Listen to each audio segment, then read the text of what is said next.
Hey, welcome to Tuesdays with Sam Chan. My name's Daniel Floyd, and I want to talk to you about starting small and finishing strong. I found in life that life isn't really about the major milestones, it's about consistent movement.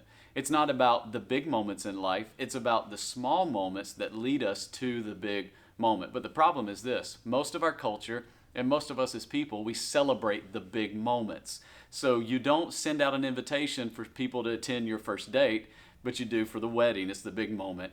You don't send out invitations for people to come and watch you study, but you do when you graduate. No one's patting you on the back when you save a little bit every month, but they do celebrate you when you have the down payment on the home and you make the purchase. And if they're good friends, they help you move in, right?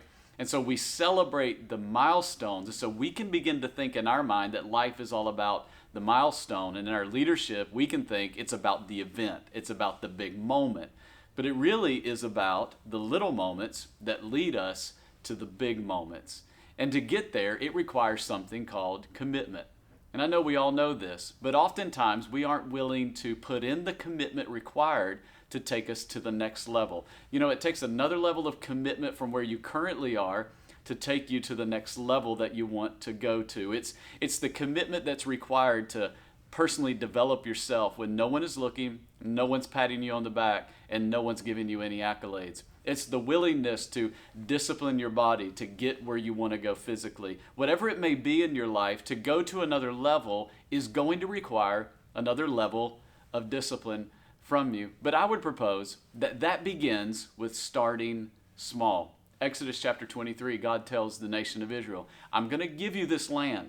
But I want you to know something. I'm not going to give it to you all at once. I think that's the grace of God, that He doesn't give us our whole vision at one time because we probably couldn't handle it. But He says this to them. He says, I'm going to drive them out little by little. In other words, as you expand and your capacity grows, I'm going to drive out the inhabitants of the land. And He says this to them. He said, if I didn't push them out little by little and I pushed them out all at one time, then wild animals would take over the land, and you couldn't handle everything that I want to put into your hands.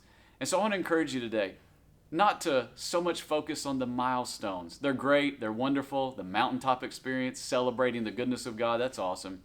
But maybe you would focus on the little things. Maybe today you would do one little thing and do it again tomorrow, and do it again tomorrow, and do it again the next day, and do it again the next day.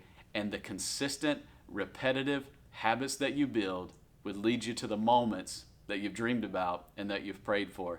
Maybe it's one new book you need to read today or start. Maybe it's more time in prayer. Maybe it's another time in the Word. Maybe it's whatever that little thing is, start small and then finish strong. And if you'll start small and finish strong, then little by little, God will push back the thing that is pushing against you, and you will possess all the land that He has promised to you.